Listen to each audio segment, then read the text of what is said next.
राज्य में बहु संख्यार नाबालक और नाबालिका बेआईन भाव अति विपदजनक अवस्था गाड़ी चलाउछंती। ए संपर्क में अभिभावक और नाबालक नाबालिका सचेतन सृष्टि सारा राज्य में व्यापक चेकिंग और ब्लॉकिंग करा जायछि।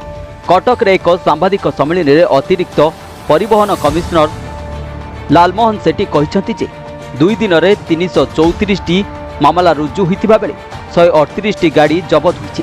जबत गाड़ी मालिकों 25,000 लेखाएं फाइन आदाय सहित गाड़ी चलाउथबा नाबालक और नाबालिका जेपरी 25 वर्ष हेला पर्यंत ड्राइविंग लाइसेंस न मिलिबो सेथिपाई मध्य व्यवस्था करा जायछि। सेपरी एभली गाड़ी चालना द्वारा दुर्घटना हेले गाड़ी मालिकों 3 वर्ष जेल व्यवस्था सह गाड़ी रेजिस्ट्रेशन 1 वर्ष पई बातिल करबाकू कड़ा नियम को कार्यकारी करा जाउछि। तेबे आसंता काली ठारू बिना सूचना रे राज्य रे विभिन्न अंचल रे अचानक एभली चढ़ाऊ करा जिवो बोली अतिरिक्त ट्रांसपोर्ट कमिशनर लालमोहन सेठी कहछंती।